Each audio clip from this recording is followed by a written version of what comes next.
प्रश्न असा आहे की नगरपालिकेच्या निवडणुका लागल्या आहेत. आपण 25 मध्ये आहोत.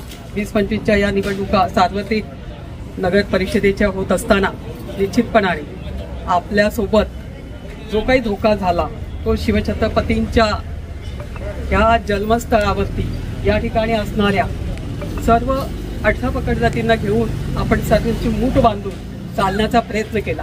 भारतीय जनता पार्टी विचाराचा पक्ष आहे आणि विचाराच्या पक्षाने पहिली संधी वरच्या नेत्यांनी सांगितल्याप्रमाणे का संयुक्त युती करावी, प्रयत्न करावा. आम्ही त्यांना सांगितलं आमची काही अडचण नाही. नेत्यांना सांगितलं तुम्ही सांगायचं आणि आपण करायचं. त्याच्यामध्ये ज्या मागण्या केल्या त्याच्यामध्ये निश्चितपणाने आपण 1 नंबर, 6 नंबर, 7 नंबर आणि 8 नंबरमध्ये मैत्रीपूर्वक लढत, 2 मध्ये सुद्धा मैत्रीपूर्वक एकच जागा, अशा पद्धतीचा आपला अजेंडा होता. त्याच्यावर तिकडून शिक्कामोर्तब होऊन आलं. मीटिंग झाली. तालुक्याच्या आमदाराने ह्या सगळ्या गोष्टी त्यावेळी मान्य करत असताना आपल्या आजूबाजूची लोक जी खऱ्या अर्थाने आपल्याला बदनाम करणार असतील तर याची पहिली नेत्याने काळजी घेतली पाहिजे.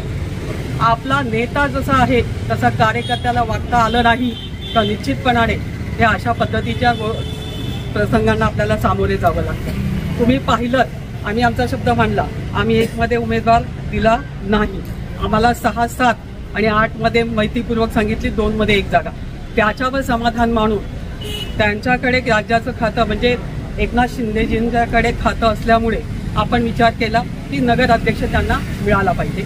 आपण उपनगराध्यक्ष बाकीच्यांना करूया. 1.5 वर्षाची संधी द्यायची असं ठरलं देखील. आणि मग हे सगळं झालं असताना यांच्या कार्यकर्त्यांच्या हातात एबी फॉर्म जातात कसे? ज्या ठिकाणी आम्ही फॉर्म जेव्हा घेतल्या हातात मी तर 6च फॉर्म द्यायला सांगितले होते, तरी माझ्याकडे 10 फॉर्म ठेवा म्हटले. काही चूक भूल झाली तर तुम्हाला परत त्याच्यासाठी थांबावं नाही लागलं पाहिजे. आणि या ठिकाणी हे सर्व होत असताना आज तुम्ही पाहताय की तृप्ती परदेशी म्हणजे वैभवची बायको हे दोघेही ॲडव्होकेट आणि तिचा फॉर्म आपण कधी भरलाय? 2:58 शेवटच्या दिवशी, शेवटच्या क्षणी, 2च मिनिटं आधी. कारण आपल्याला त्याचं हे बघा फॉर्म भरताना फॉर्मची वेळ आणि तारीख टाकली जाते. त्याच्यामध्ये 58 मिनिटं आहे 2 वाजून. तोपर्यंत आम्ही वाट पाहत होतो. यांनी काय केलं, 6 मध्ये सुद्धा फॉर्म भरून ठेवला मधुकर काजळेंनी. ज्यावेळी मला काय सांगितलं होतं की एका घरात 2 फॉर्म द्यायचे नाही तर नाही द्यायचे, ते ठरलं होतं. मग तो फॉर्म आला कसा, तो भरला कसा? ही फसवणूक नाही का? त्या ठिकाणी 7 मध्ये पण फॉर्म टाकून दिले, तिथे पण एक फॉर्म टाकले. वास्तविक पाहता याला संयुक्त युती म्हणता येणार नाही, ही अबद्ध युती झाली. तरी सुद्धा आम्ही काळजावर दगड ठेवून आत्तापर्यंत पण संजू भैया असेल, रोहित असेल, सगळ्यांना समजून, सचिन कती असेल, सगळ्यांना उमेदवारांना पण आम्ही समजून. कारण ज्या वेळेला उमेदवार देतो आपण त्या उमेदवाराला त्रास नाही झाला पाहिजे. या ठिकाणी डॉक्टर इंगोले मॅडमची पण इच्छा होती पण ह्यावेळी त्यांचं आरक्षण नव्हतं. गणेश भाऊ त्यांना पुढच्या वेळेसाठी आपल्याला संधी द्यायची, कारण डॉक्टर साहेब स्वतः म्हटले की मला उभं राहण्याची इच्छा आहे. पण दितेश भैया आज हे ऑफिस सुरू करतायत. संजू भैया चिखले देखील इच्छुक उमेदवार होते, ते त्यांच्या पत्नीसाठी इच्छुक होते. ह्या वाटाघाटीमध्ये यांनी जो वेळ खाल्ला, तो वेळ खाऊपणा जो झाला, नाही तर पूर्ण पॅनल 20 आणि 21 नगराध्यक्षाचं आमच्याकडे रेडी होतं. 4 महिला होत्या. प्रशांत उभा इथे हा सुद्धा इच्छुक होता. त्याने सुद्धा उमेदवारी त्या ठिकाणी देत असताना मुलाखती दिल्या. मुलाखती घ्यायला प्रदीपदादा कंद आणि आपले महेशदादा लांडगे हे दोघे बसले. तुम्ही सगळ्यांनी पाहिलंय बरोबर ना दिपेशजी, काय निलेश भैया. आणि एवढं सगळं केल्यानंतर तुला काय सांगू कुंदर, मला इतकं वाईट वाटलं. आनंद भैया, वाईट एकाच गोष्टीचं वाटलं की आपण आपल्या मनाला विचारलं पाहिजे. आपण दिलेला शब्द हा प्रमाण असला पाहिजे. तुम्हाला पहिलेच बोललो तो प्राण जाये पर वचन न जाये ही भूमिका असली पाहिजे. या ठिकाणी तसं न करता जे आमच्या बरोबर त्यांनी केलं ना ते योग्य नाही केलं. त्यांना त्याची शिक्षा ही जनता देणारच. कारण जसं नानांनी सांगितलं का मागच्या वेळी सुद्धा 1.5 तास खासदार शिवाजी आढळराव यांना त्यांनी बसवून ठेवलं आणि म्हणून त्याची उमेदवारी त्यावेळी पण गेली.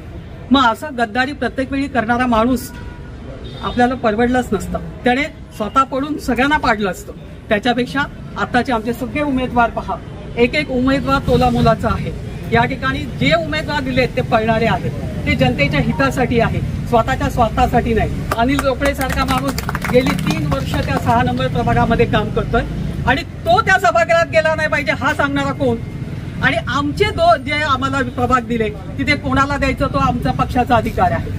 तिथे कोणी मध्ये यायचं नाही. आम्ही तुमचा कुठला प्रभाग विचारला का? कोणता उमेदवार विचारला का? तुम्हाला जे दिले तुमच्यासाठी काय अतुल भैया? पण यांनी तशी केली नाही, आपल्याशी बैमानी केली आणि बैमानी करायला लावणारा हा मधुकर काजळे आहे. आणि ही कीड आहे समाजाला लागलेली, ही कुठेतरी संपवावी लागेल आपल्याला आणि ते संपवण्याचा ठेका आज जुन्नरच्या जनतेने हाती घेतलेला आहे. जनता माफ करणार नाही. नंदू सारखा पोरगा इतका पळतोय त्याला सुद्धा तुमची मान्यता नाही, तर तुम्ही कोण सांगणार आहे? ज्याला प्रभाग दिले त्या प्रभागातला उमेदवार त्या पक्षाच्या नेत्यांनी ठरवायचा. आणि जे तुम्हाला दिले तुम्हाला जर आम्ही विचारला असता प्रश्न की हा का तो का, आम्ही नाही विचारलं तुम्हाला, मग तुम्ही पण तो प्रामाणिकपणा राखला पाहिजे. पत्रकार मित्रांना माझं सांगणं आहे, पैसे खूप कमवले जातात, पैसा असा येतो तसा येतो, पण कधीतरी जेव्हा या निवडणुका येतात ना आणि त्याच्यामध्ये जर असे लोक असतील ना तर तुमच्यासारख्यांनी सुद्धा त्याच्यावर फोकस केला पाहिजे की हे असं चालणार नाही.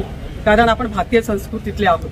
आपल्या देशाचे नेते मोदी साहेब त्या ठिकाणी जे जगामध्ये जो माणूस प्रसिद्ध आहे, जग त्यांना डोक्यावर घेऊन नाचते आज आणि त्यांनी आपल्याला कुठे नेऊन ठेवलाय, आलेख भारताचा कुठे नेऊन पोहोचवलाय.